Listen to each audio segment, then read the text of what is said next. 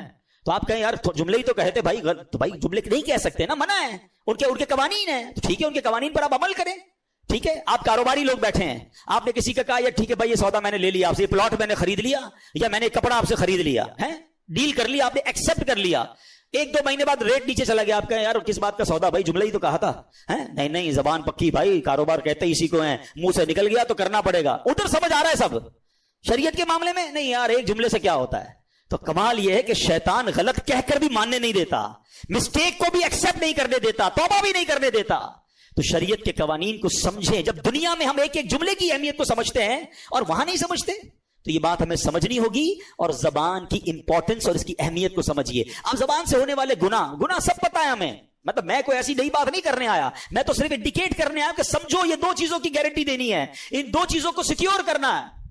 گناہ کیا کرتے ہیں؟ جھوٹ بولتے ہیں، اور جھوٹ کتنا بڑا گناہ ہے، اللہ کے حبیب علیہ الصلوۃ والسلام فرماتے ہیں، حدیث پاک کا مضمون ہے، بندہ جب جھوٹ بولتا ہے تو اس کے منہ سے ایسی بدبو نکلتی ہے کہ فرشتہ 1 میل دور ہو جاتا ہے۔ پتہ نہیں جھوٹ بول بول کے کتنے رحمت کے فرشتے دور کر دیے ہم نے، پھر کہتے ہیں گھر میں برکت نہیں ہے، دکان میں برکت نہیں ہے، ارے بھائی جھوٹ تو ختم کرو۔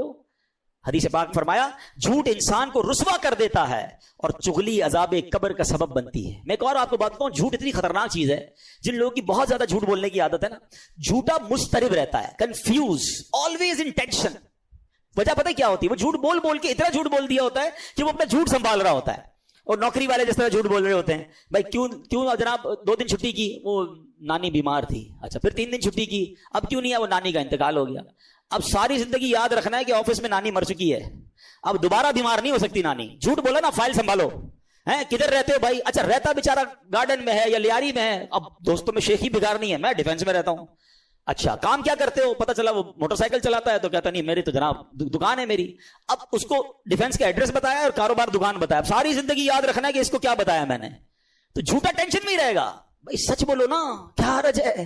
آپ نیند میں بھی کوئی اٹھا کے پوچھے گا کہاں رہتے ہو, آپ پراپر ایڈریس بتاؤ گے, کیا کام کرتے ہو صحیح بتاؤ گے. جب سچ بولو گے, روایتوں میں آتا ہے سچے کے چہرے پہ نور ہوتا ہے, سچا ریلیکس ہوتا ہے, اس کو کوئی ٹینشن نہیں ہوتی. جھوٹ بولنے والا مضطرب رہتا ہے, ٹینشن میں رہتا ہے. آپ دیکھ لیں نبی پاک علیہ الصلوۃ والسلام جب کفار کو تبلیغ فرماتے تھے نا, تو لوگ پتہ ہے کیا کہتے تھے؟